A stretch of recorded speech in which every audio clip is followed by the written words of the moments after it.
শেষ পর্যন্ত একটাই আশা বাকি ছিল, Redmi Note 12 সিরিজ একটু সস্তায় লঞ্চ হবে, আমরা মধ্যবিত্ত মানুষরা ইউজ করব। কিন্তু Redmi Note 12 সিরিজ আজকে সম্পূর্ণ হতাশ করেছে। কেন?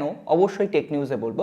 আর টেক নিউজে আজকে না অনেক গুরুত্বপূর্ণ খবর রয়েছে। টেক নিউজটা সম্পূর্ণ এনজয় করতে থাকুন, লাইক বাটনটা প্রেস করে দিন। তাহলে চলুন গুটি গুটি পায়ে টেক নিউজের প্রথম খবরটা দেখুন। আজকের টেক নিউজ শুরু হওয়া উচিত ছিল রেডমিকে দিয়ে, কিন্তু না, আজকে আমাদের টেক নিউজ শুরু করতে হবে অ্যাপেলকে দিয়ে। কারণ অ্যাপেলকে 70 কোটি টাকা ফাইন করা হয়েছে ফ্রান্সে আইফোন ইউজারদের বিভিন্ন ডেটা অ্যাপেল ট্র্যাক করেছে, এমনকি তাদের পার্সোনালাইজ অ্যাড দেখিয়েছে। তার বিরুদ্ধে একটা মামলা হয়েছিল 2018 সাল নাগাদ। অবশেষে কোর্ট অ্যাপেলকে দোষী সাব্যস্ত করে 70 কোটি রুপি ফাইন করেছে। এমনকি বলা হয়েছে অ্যাপেল ফ্রান্সের বিভিন্ন নিয়ম নীতি, ফ্রান্সের আইন লঙ্ঘন করেছে। ডেটা প্রোটেকশন অ্যাক্ট যেটা রয়েছে ফ্রান্সের, সেটা লঙ্ঘন হওয়ার জন্য অ্যাপেলকে এই ফাইন করা হয়েছে। কারণ কাউকে না জানিয়ে কোনো রকম ডেটা নেওয়াটা সেটা কিন্তু অপরাধ, আর যেটা অ্যাপেল করেছে এবং কি সেখানে পার্সোনালাইজ অ্যাড দেখিয়েছে। আমাদের দেশে এই সমস্ত ফাইন কেন হয় না?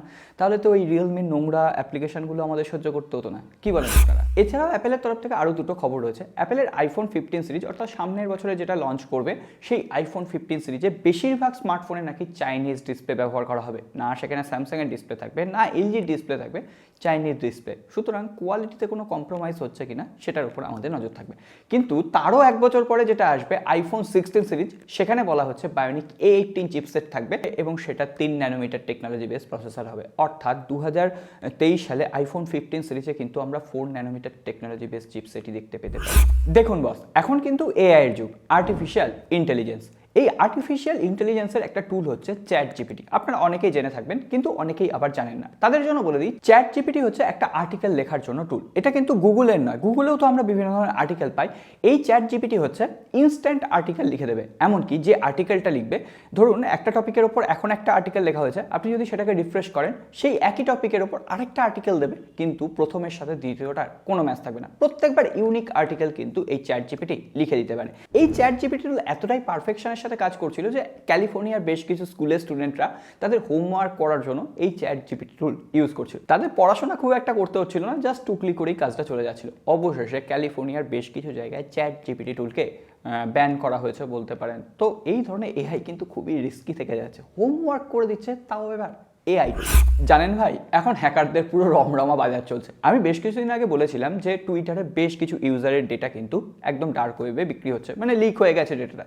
অবশেষে এই হ্যাকাররা টুইটারের এই যে সমস্ত ডেটা হ্যাক হয়ে গেছিল, তার মধ্যে 235 মিলিয়ন ইউজারের ডেটা ডার্ক ওয়েবে ফ্রিতে বিক্রি করছে। অর্থাৎ তারা লোভ দেখাচ্ছে, যারা কিনতে আসবে এখন আমরা ফ্রিতে দিচ্ছি, পরে টাকা নেব। এতদিনে আপনার ডেটাও বিক্রি হয়ে গেছে। অলরেডি গতকালের টেক নিউজে আমি বলেছিলাম CES 2023 ইভেন্ট কিন্তু চলছে। সেখানে বিভিন্ন টেকনোলজি কোম্পানি, বিভিন্ন ধরনের কোম্পানি তাদের এই বছরের যে সমস্ত আধুনিক ইনোভেশন সেগুলো শোকেস করবে। অবশেষে হুন্ডা কোম্পানির নাম তো আপনারা সকলেই জানেন, গাড়ি তৈরির জন্য অন্যতম সেরা প্রতিষ্ঠান। আর একটা কোম্পানি হচ্ছে সনি। হুন্ডা এবং সনি উভয়ে মিলে একটা নতুন ইলেকট্রিক ইভি নিয়ে আসতে চলেছে এবং এই ইভির মডেল নাম্বার দেওয়া হচ্ছে অ্যাফেলা। 2025 সালে বলা হচ্ছে এই ধরনের ইলেকট্রিক ভেহিকেল সনি এবং হুন্ডা এই যৌথ কোম্পানির উদ্যোগে বাজারে আসবে। 2025 সাল থেকেই নাকি প্রি বুকিং শুরু হয়ে যাবে, প্রথমে আমেরিকার মার্কেটে আসবে। যাই হোক, আর কথা বাড়িয়ে লাভ নেই, একেবারে রেডমি নোট 12 সিরিজের লঞ্চ ইভেন্টের কথায় আসি। রেডমি নোট 12, নোট 12 প্রো এবং নোট 12 প্রো প্লাস, এই তিনটে স্মার্টফোন লঞ্চ করা হয়েছে। রেডমি নোট 12 যে ফোনটা, সেই ফোনটার দাম রাখা হয়েছে 17,999 rupee base variant. Note 12 pro যে ফোনটা, সেটার বেস ভ্যারিয়েন্টের দাম রাখা হয়েছে 25,000 রুপি। আর রেডমি নোট 12 প্রো প্লাস, সেটার বেস ভ্যারিয়েন্টের দাম রাখা হয়েছে 30,000 রুপি। বাংলাদেশে আপনারা একটা অ্যাজিউম করতে পারছেন কত দাম হবে। মোটামুটি রেডমি নোট 12ই চলে যাবে হয়তো 24 বা 25,000 টাকা। রেডমি নোট 12 প্রো, সেটার দাম হয়ে যাবে প্রায় 32 বা 33,000 টাকা। রেডমি নোট 12 প্রো প্লাস প্রায় 40,000 টাকা। আগের বছরও আমরা দাম বাড়তে দেখেছিলাম, কিন্তু এবছরের দাম বাড়াটা না একেবারে অস্বাভাবিক। রেডমি নোট 12 ফোনটার দাম হওয়া উচিত ছিল 15,000 রুপি, সে জায়গায় লঞ্চ হলো প্রায় 18,000 রুপিতে। আমরা রেডমি নোট 11 ফোনটা পেয়েছিলাম 13,000 রুপিতে, প্রায় 5,000 রুপি দাম বাড়িয়ে কিন্তু লঞ্চ হয়েছে রেডমি নোট 12। আর আমরা মোটামুটি স্পেসিফিকেশন কি বেশি পাচ্ছি, ওটাই 90 হার্জ ছিল, রেডমি নোট 12-এ 120 হার্জ করা হয়েছে। আর রেডমি নোট 12-এ একটা 5G প্রসেসর দেওয়া হয়েছে, কোয়ালকম স্ন্যাপড্রাগন 4 জেনারেশন 1। আর অন্যদিকে রেডমি নোট 12 প্রো এর কথা শুনলে তো আপনার হাসি পেয়ে যাবে। 7,000 রুপি দাম বাড়িয়ে দেওয়া হয়েছে, কিন্তু স্পেসিফিকেশন দেখলে ডাউনগ্রেড। কারণ রেডমি নোট 11 প্রো 4G যে ফোনটা ছিল, সেখানে 108 মেগাপিক্সেলের ক্যামেরা ছিল। অন্যদিকে রেডমি নোট 12 প্রোতে রয়েছে 50 মেগাপিক্সেলের ক্যামেরা। দেখা যাক আউটপুট কেমন হয়, সেটাই সান্ত্বনা। হ্যাঁ, এটা বলতে পারেন রেডমি নোট 12 প্রোতে একটা 5G প্রসেসর ইউজ করা হয়েছে, মিডিয়াটেকের ডায়মেনসিটি 1080। আর রেডমি নোট 12 প্রো প্লাস প্রায় 10,000 রুপি এক্সট্রাতে লঞ্চ হয়েছে, মানে বেশি দামে লঞ্চ হয়েছে। আর সেক্ষেত্রে আমরা ওই 200 মেগাপিক্সেলের ক্যামেরা পাচ্ছি, আর আপগ্রেডেশন আপনারা নিজের চোখেই দেখতে পাচ্ছেন, ওই 120 ওয়াটের ফাস্ট চার্জিং টেকনোলজি রয়েছে, আর ওই 5G প্রসেসর দেওয়া হয়েছে এক্সট্রা। তো কেমন লাগলো রেডমি নোট 12 সিরিজ? আমার তো মনে হচ্ছে এখন রিয়েলমি 10 প্রো প্লাসই এই সমস্ত কিছুর মধ্যে value for money card display দিচ্ছে। তো ওভারঅল আপনাদের ডিসিশন কমেন্ট বক্সে লিখে জানাবেন। যাই হোক, এত কিছুর পরে একটাই এখন সান্ত্বনা দেওয়ার মতো খবর থাকছে, স্যামসাং বেশ কিছু স্মার্টফোন তাদের লঞ্চ করতে চলেছে। তবে এই বছরের সর্বপ্রথম স্যামসাংয়ের এ সিরিজের যে স্মার্টফোনটা আসছে সামনের সপ্তাহে লঞ্চ করবে স্যামসাং গ্যালাক্সি A14। অলরেডি ফোনটা কিন্তু গ্লোবাল মার্কেটে লঞ্চ হয়েছে এবং দাম রাখা হয়েছে $199। মোটামুটি আপনারা ধরে রাখতে পারেন যে ইন্ডিয়ান মার্কেটে যখন আসবে 15,000 রুপির নিচেই লঞ্চ করবে। এই ফোনটায় ফুল স্পেসিফিকেশন আজকে সামনে চলে এসেছে।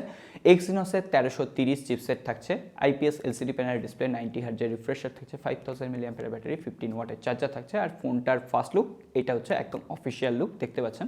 এছাড়াও স্যামসাং গ্যালাক্সি A54, A34 এই ফোনগুলোর দাম কত হবে সেটাও সামনে চলে এসেছে। বলা হচ্ছে A54 ফোনটার দাম হতে পারে $449, মোটামুটি ধরে রাখতে পারেন ওই 33,000 রুপি, বাংলাদেশে 40 বা 42,000 টাকা, যেটা আগের জেনারেশনে A53 ফোনটার দাম ছিল, সেই ফোনটার দামেই A54 লঞ্চ হচ্ছে। অন্যদিকে A33 ফোনটা যে দামে লঞ্চ হচ্ছিল 25,000 রুপি, সেই একই দামে লঞ্চ হচ্ছে A34।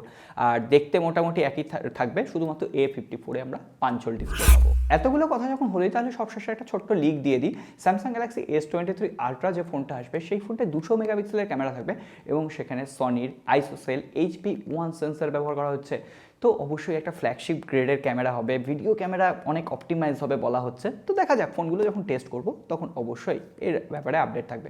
আজকে আর কথা বাড়াচ্ছি না, সকলে ভালো থাকবেন, সুস্থ থাকবেন। আর সাবস্ক্রাইব করা না থাকলে সাবস্ক্রাইব করে বেল নোটিফিকেশন আইকনটা প্রেস করে রাখবেন, পরবর্তী টেক আপডেটগুলো তো পেতে হবে নাকি। যাই হোক, দেখা হবে আগামী পর্বে।